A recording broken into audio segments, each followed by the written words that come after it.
हर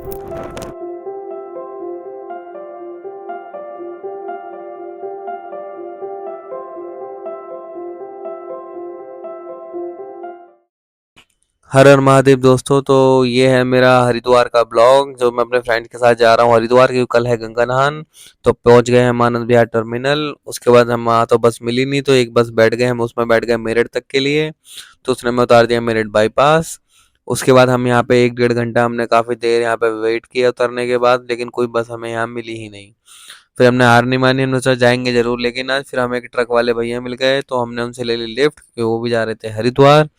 उसके बाद उनको भी जय बोले की बोल के निकल गए अपने हरिद्वार के लिए। उसके 2 ढाई घंटे कंटिन्यू उन्होंने चलाई अपनी ट्रक। उसके बाद हम थोड़ी देर हमने भी रेस्ट कर लिया, भैया भी सो गए 2 घंटे के लिए। उसके बाद आगे रास्ता बंद था, तो उन्होंने हमें उतार दिया रुड़की बाईपास पे। लेकिन वहाँ भी हमारे साथ यही हुआ, फिर हमें दोबारा लिफ्ट लेनी पड़ी इन भैया से, क्योंकि वहाँ भी कोई बस नहीं थी। फिर हमने ट्रैक्टर पे वीडियो तो बनाई नहीं। उसके बाद हम बैठ गए ये छोटे से चैंपियन में। उसके बाद हम पहुंच गए सुबह हरिद्वार बस स्टैंड पे। वहां पे हमने फाइनली पहुंच के हम हो गए खुश। उसके बाद हमने बनवाई एक बढ़िया मस्त चाय।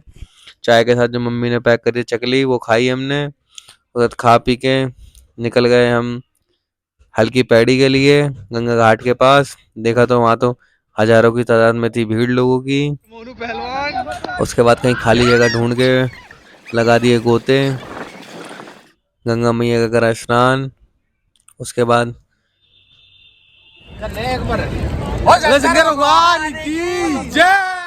भोले बाबा को प्रणाम करके जल भर के निकल गए।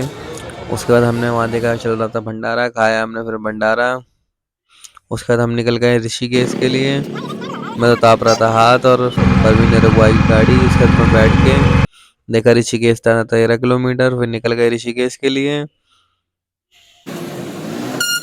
उसके बाद हम पहुंच गए ऋषिकेश। ऋषिकेश से हमने लिया लक्ष्मण झूला के लिए ई रिक्शा, फिर लक्ष्मण झूला पहुंच गए। ये था कुछ वहाँ का व्यू। उसके बाद हमने करी बोटिंग। बोटिंग में बहुत ही आ गया मज़ा।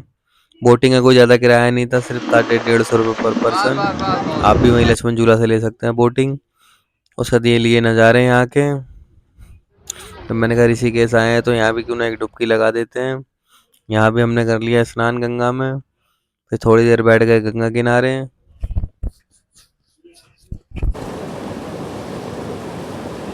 एक बात है, गंगा किनारे बहुत शांति बहुत रहती है। यहाँ कब बैठे बैठे टाइम निकल गया पता ही नहीं चला। उसके बाद यहाँ से निकले, रास्ते में मिल गई गऊ माता, उनको खिलाए हमने 2 समोसे। उसके बाद मेरे फ़ोन की थोड़ी हो गई थी बैटरी डाउन, इसलिए शूट नहीं कर पाया। फिर शाम को हम आ गए यहाँ पे अपने बस स्टैंड पे। बस स्टैंड से हमने पकड़ ली बस। उसके रास्ते में फिर मेरे फ़ोन की बैटरी हो गई थी ख़त्म, कहीं चार्ज नहीं कर पाया। तो घर पहुँच गए, फिर घर से मैंने स्कूटी उठा के परवीन को भेजा, छोड़ा उसके घर पे। और आज का ब्लॉग यहीं मेरा समाप्त होता है। सब एक बारी कमेंट में लिख देंगे हर हर महादेव। और व्लॉग कैसा लगा कमेंट करके ज़रूर बताएं।